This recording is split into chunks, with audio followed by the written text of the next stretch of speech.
사도행전 2장 25절로 28절 찾으셨으면 우리 함께 합독하십니다. 다윗이 그를 가리켜 이르되 내가 항상 내 앞에 계신 주를 배웠으며 나를 요동하지 않게 하기 위하여 그가 내 우편에 계시도다. 그러므로 내 마음이 기뻐하였고 내 혀도 즐거워하였으며 육체도 희망에 거하리니 이는 내 영혼을 음부에 버리지 아니하시며 주의 거룩한 자로 썩음을 당하지 않게 하실 것이미로다. 주께서 생명의 길을 내게 보이셨으니 주 앞에서 내게 기쁨이 충만하게 하시리로다 하였으므로. 아멘. 사랑하는 성도 여러분, 날씨가 좀 쌀쌀해졌습니다.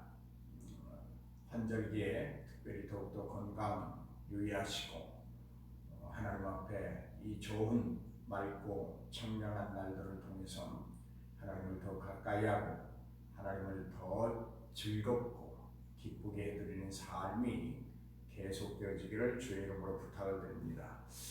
여러분, 예수 그리스도를 구세주로 영접하고 여러분 신앙생활이 몇 년이나 되셨습니까?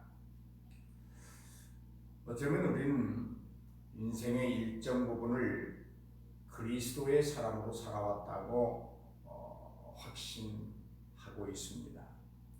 물론 모두가 그렇지는 않겠지요. 개인적인 차이가 있을 것이기도 합니다. 그러나 지금 주님의 전에 있는 우리 모두는 그리스도의 사람이라고 하는 정말 존귀하고 아름다운 호칭으로 부름받고 있는 자들이 분명합니다. 신앙의 우리가 여정을 지나오면서 어떤 일들이 있었고 어떤 경험들을 하였는가 한번 되돌아볼 필요가 있습니다.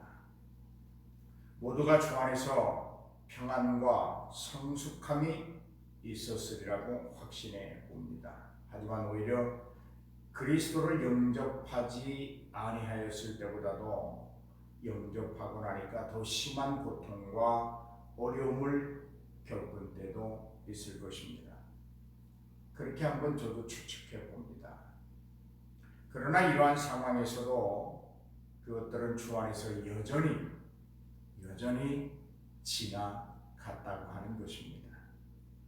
우리가 예수를 믿기 전과 예수를 믿은 후를 살펴보면 예수를 믿은 다음에 더 험한 일을 겪게 되고 심한 고통을 겪었다고 할지라도 여전히 나 홀로 그것들을 견뎌내고 이겨낸 것이 아니라 주 안에서 그것들은 지나갔다고 하는 사실을 우리는 깨닫게 됩니다.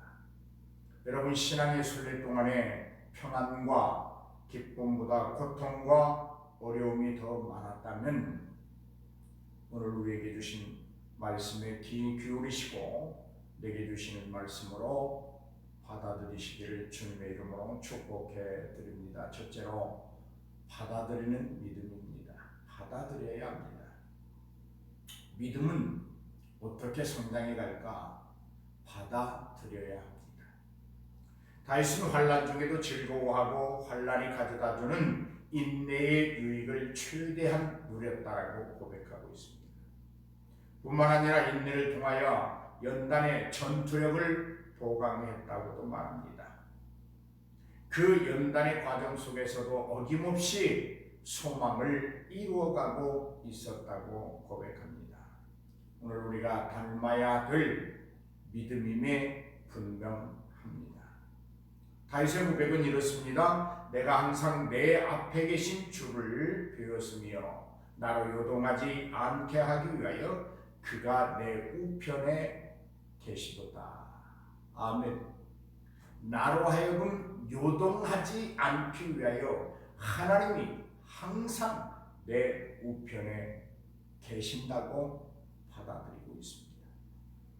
자기 앞에 계시는 하나님을 믿는 믿음의 역사는 강하고 놀랍습니다.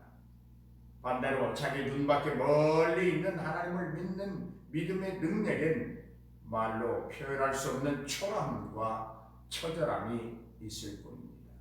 사랑하는 여러분, 하나님은 어떤 분이십니까? 여러분의 하나님은 곁에 계십니까? 아니면 아주 멀리 계십니까? 지식과 체험으로 확신하는 믿음입니까? 아니면 관념적인 하나님을 믿고 있습니까? 하나님을 믿으면 뭐 그렇고 그렇다더라 라고 하는 막연한 믿음입니까? 아니면 삶의 실제적으로 일어나는 기적과 표적들을 누리며 기뻐하는 믿음입니까? 난 믿음이 뭔가 아직 모르겠어 라고 하는 믿음입니까? 아니면 믿음은 이런 것이야 라고 분명히 말할 수 있는 경험과 권능과 응답을 가지고 있습니다. 여러분, 믿음 생활에서 이런 차이는 단순한 다름이 아닙니다. 능력과 역사하는 힘의 차이입니다. 기쁨과 슬픔의 갈림길입니다. 평안과 불안의 시작점이기도 합니다. 행복과 불행의 원인이기도 하고 분기점이기도 합니다. 어떤 사람은 신앙생활이 즐겁고 기쁘고 감당할 수 없는 감사가 넘치는 반면에 어떤 사람에게는 믿음 생활이 고통이 되기도 하고 때로는 저주와 같기도 합니다. 왜 그럴까요? 왜 이런 결과가 만들어질까요? 함께 예배하고 같은 장소에서 같은 말씀을 듣고 같은 진리를 배우는데 왜 이런 차이가 일어날까요? 이유는 아주 분명합니다. 사랑하는 성도 여러분, 주목하십시오. 믿음은 들음에서 나며 들음은 그리스도의 말씀으로 말미암았느니라.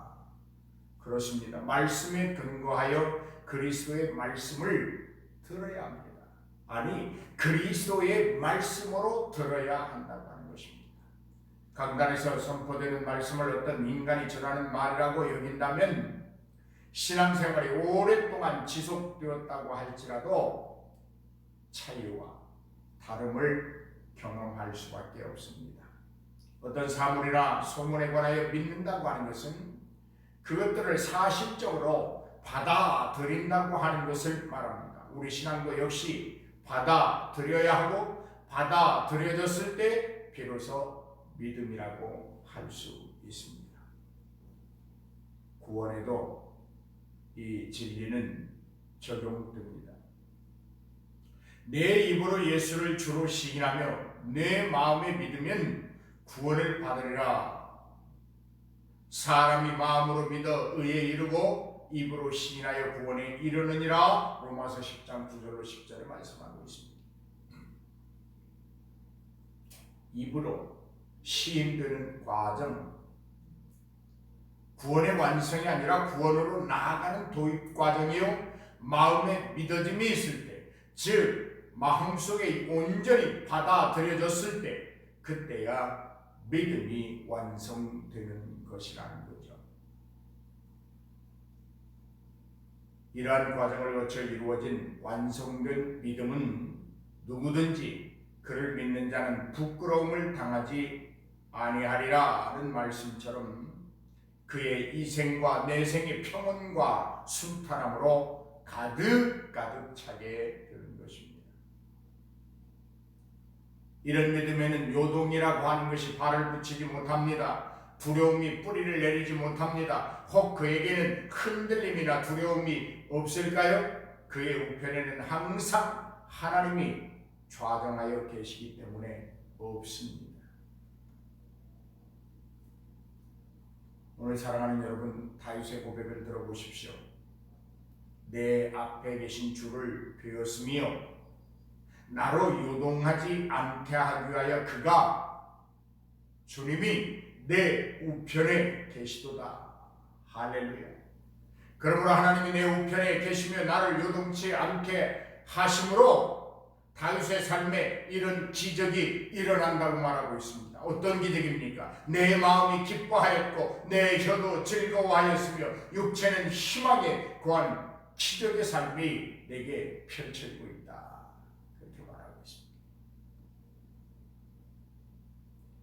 어찌 이 기적과 이 능력의 체험이 다윗 한 사람의 몫이었을까요? 그렇지 않습니다. 오늘 반드시 하나님은 우리의 인생에서 이런 기적이 일어나기를 원하십니다. 그리고 능력을 공급해 주십니다. 받아들이십시오. 하나님의 능력을 받아들이십시오. 성령의 역사하심을 받아들이십시오. 성령의 역사하심을 인정하십시오. 하나님이 나의 하나님이심을 받아들이십시오. 하나님이 나와 함께하고 있음을 받아들이세요. 하나님이 오늘 나에게 기쁨을 주고 영원한 생명을 주고 영원한 인생, 완전한 인생을 살게 하기 위하여 하나님의 우편에 앉아 계시다고 하는 사실을 받아들이십시오. 관념적으로 하나님을 만나려고 하지 마십시오. 그것으로 만족하지 마십시오. 실제적으로 하나님을 체험하십시오. 하나님의 능력을 맛보아 알아야 됩니다. 그래야 하나님의 능력이 무엇인지 우리는 담대하게 전할 수 있습니다. 경험하지 못하고 체험하지 못한 하나님은 우리가 증거할 수 없습니다. 체험해야 됩니다. 성령도 체험해야 됩니다. 기도의 응답도 체험해야 됩니다. 또 환우를 위하여 기도할 때 그가 고침받는 것도 실제적으로 우리의 신앙생활에서 체험되어야 합니다. 여러분, 인간의 노력과 힘이나 지식으로 우리 자신의 마음을 기쁘게 할 수 없습니다. 혹이 있다고 하면 그것은 영원한 것이 아니라 찰나일 것입니다. 우리 믿음의 사람들은 순간이나 어떤 찰나를 살아가는 사람들이 아닙니다. 영원을 사모하고 살아갑니다. 영원한 세계를 이루려고 사는 자들입니다.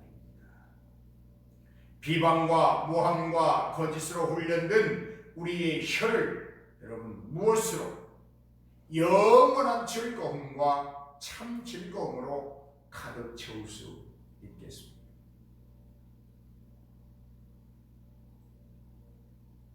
모든 불의, 추악, 탐욕, 악의가 가득한 세상입니다. 시기, 살인, 분쟁, 사기, 악독이 넘쳐나는 세상입니다. 수근수근하고 비방하고 능욕하는 것을 자랑하는 세상입니다. 교만하고 부모를 거역하는 자식들이 늘어나고 우매한 자들이 득실거리고 약속을 헌신짝처럼 버리고 뒤집는 세상입니다. 인간의 정의란 찾아볼 수 없고 자꾸만 무자비해져가는 세상에서 여러분 우리의 육체에 희망이 있습니까? 없습니다. 그런데 다윗은 오늘 본문을 통해서 이렇게 자신 있게 말하고 있습니다. 어떻게 해요? 내 육체는 희망에 거하고 있다. 할렐루야. 이런 복이 우리 모두에게 충만하기를 주님의 이름으로 축복합니다.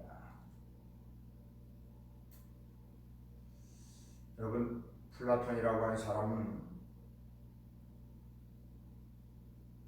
인간은 단순히 현재를 수용하고 과거를 회상하는 것만으로 그의 삶이 결정되는 것이 아니다. 좋은 것이든 나쁜 것이든 미래에 대한 기대에 의해 결정된다. 그렇게 말했습니다. 희망이나 소망은 미래에 대한 주관적인 계획이며 절망 가운데서 절실하게 얻을 수 있는 위로이기도 합니다. 또 희망은 현재의 삶을 초월하기에 죽음에 대하여 두려워하지 않습니다. 성경 70인 역본에서는 소망을 신뢰와 안전이라는 의미로 사용하기도 합니다. 인간과 인간 간의 신뢰, 어떤 위험으로부터의 안전을 보장해 주는 것, 그것은 오늘도 여전히 우리와 함께 하시는 하나님이신 줄로 믿습니다. 믿는 자들 간에는 신뢰가 쌓여야 합니다. 믿는 자들 간에는 거래도 안전해야 합니다. 믿는 자들 간에는 생명도 안전을 보장받아야 합니다. 왜요? 왜 그렇습니까? 하나님이 요동치 않도록 믿는 자들에게 오셔서 그들과 함께 하시기 때문입니다. 성도들의 삶은 요동함이 없습니다. 다윗의 고백 중에 그렇게 말합니다. 주께서 생명의 길을 내게 보이셨으니 주 앞에서 내게 기쁨이 충만하게 하시리로다. 아멘. 주님이 내게 생명의 길을 보이셨으니 우리가 그 생명을 기를 때에 주 앞에서 기쁨이 충만한 삶을 살 수 있다는 것입니다. 오늘 사랑하는 여러분, 나를 주 앞에서 버리십시오. 어렵습니까? 나를 주 앞에서 버리면 주님께서 생명을 주시고 그 생명의 길을 걷게 하심으로 내가 즐거운 인생을 살 수 있습니다. 주 앞에서 내가 살아있다면, 주 앞에서 내가 앞서간다면, 주 앞에서 내가 자랑하고 있다면 그 인생은 생명의 길을 걸을 수 없습니다. 그 인생은 기쁨의 삶을 살 수 없습니다. 그 인생은 주님과 전혀 관계없는 삶을 살아가는 자들입니다. 버리십시오. 버리십시오. 교만도 버리시고 자만도 버리시고 자랑도 버리시고 오직 주님 앞에 겸손하게 주님만을 높이십시오. 주님만을 높이십시오. 오늘 여러분 이 말씀을 잘 이해하셔야 됩니다. 다시 한번 읽습니다. 주께서 생명의 길을 내게 보이셨으니 주 앞에서 내게 기쁨이 충만하게 하시리로다. 아멘. 이렇게 요약해 볼 수 있습니다. 주님이 내게 생명의 길을 보이시고 나로 하여금 그 길을 걷게 하셨다. 그러므로 내가 그 생명의 길을 걸음으로 주 앞에 있다고 하면 내게는 기쁨이 충만케 하실 것이다. 할렐루야. 그렇습니다. 하나님은 그런 분이십니다. 우리에게 생명의 길을 보이시고 그 생명의 길을 걷는 자들에게 하나님은 기쁨의 삶을 살도록 하십니다. 사랑하는 여러분, 오늘 현재를 받아들이고 주님 앞에서 나 자신을 버리고 오직 여호와 하나님만을 찬양한다고 하면, 높여드린다고 하면 오늘 저와 인생은 굉장한 아름다움이 있을 것입니다. 넘치는 기쁨이 있을 것입니다. 할렐루야. 요동치 아니하는 평안과 평강이 오늘 우리를 온전히 지배하게 될 것입니다. 그리고 우리의 혀에도 기쁨이 있고 우리의 혀에도 기쁨이 있고 즐거움이 있다고 다윗의 고백이 우리의 고백이 되리라고 확신합니다. 사랑하는 성도 여러분, 하나님이 오늘 여러분과 함께 하시기 위하여 예수 그리스도가 오늘 여러분과 함께 하시기 위하여 여러분의 우편에 와 계심을 받아들이십시오. 주님이 보여주신 그 생명의 길을 걸을 때만 우리의 인생에 하나님이 주시는 기쁨이 있음을 받아들이십시오. 그리고 주님 앞에 여러분이라고 하는 존재 자체를 다 버리십시오. 자랑하지 마십시오.